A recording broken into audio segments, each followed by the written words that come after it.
জনাব তারেক রহমানের সাথে যখন ডক্টর মোহাম্মদ ইউনূস সাহেব সেই ফলপ্রসূ আলোচনা করেন, তখন নির্বাচনের একটা ডেডলাইন, সুনির্দিষ্ট তারিখ ঘোষণা না হলেও ফেব্রুয়ারিতে নির্বাচন, সেটি কিন্তু উনি বলেছিলেন। এমন দলও আছে যারা মহান মুক্তিযুদ্ধের বিরোধিতা করেছিল, যাদের সেই মুক্তিযুদ্ধের কোনো ইতিহাস নাই, মুক্তিযুদ্ধে সেরকম ভূমিকা নাই, 90-এর গণ অভ্যুত্থানেও নাই, আবার জুলাই বিপ্লবে মানে সেরকম বিএনপির মতো সেরকম অবদান নাই। দল হিসেবে বিএনপি এবং অঙ্গ সংগঠনের অসামান্য অবদান ছিল, যেরকম 442 জন আমাদের এই আন্দোলনে জুলাই বিপ্লবে শহীদ হয়েছে। আজ সংসদে আপনার দলীয় সংসদ সদস্য ও স্থানীয় সরকার প্রতিমন্ত্রী মীর শাহে আলম তিনি বলেছেন, দাবি করেছেন যে ডক্টর মোহাম্মদ ইউনূস লন্ডনে গিয়ে তারেক রহমানের হাতে জুলাই আন্দোলনের ট্রফি তুলে দিয়ে নির্বাচনের তারিখ ঠিক করে দিয়ে এসেছেন।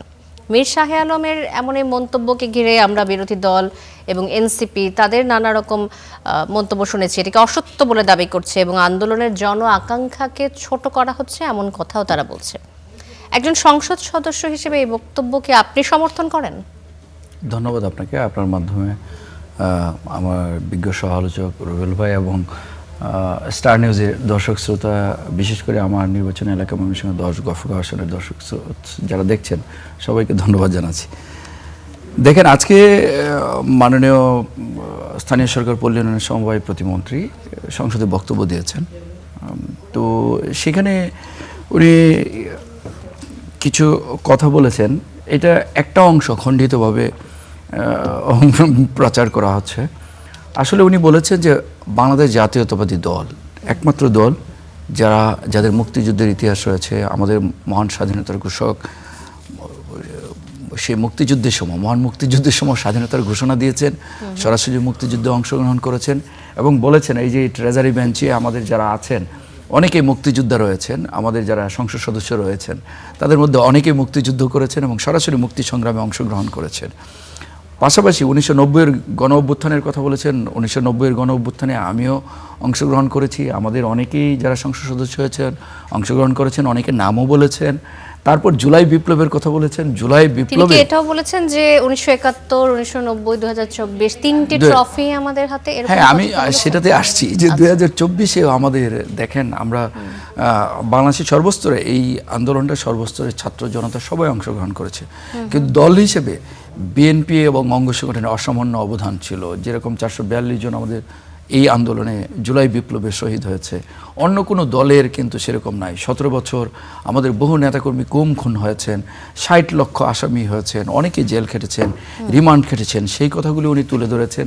পক্ষান্তরে যারা এমন দলও আছে যারা মহান মুক্তিযুদ্ধের বিরোধিতা করেছিল, যাদের সেই মুক্তিযুদ্ধের কোনো ইতিহাস নাই, মুক্তিযুদ্ধে সেরকম ভূমিকা নাই, 90-এর গণ অভ্যুত্থানেও নাই, আবার জুলাই বিপ্লবে মানে সেরকম বিএনপির মতো সেরকম অবদান নাই।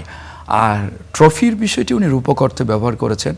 আর এটিও অস্বীকার করার সুযোগ নেই যে ডক্টর মোহাম্মদ ইউনূস সাহেব যখন লন্ডন সফরে গেলেন, এর আগে বাংলাদেশের নির্বাচন নিয়ে নানা আশঙ্কার মধ্যে বাংলাদেশের জনগণ ছিল।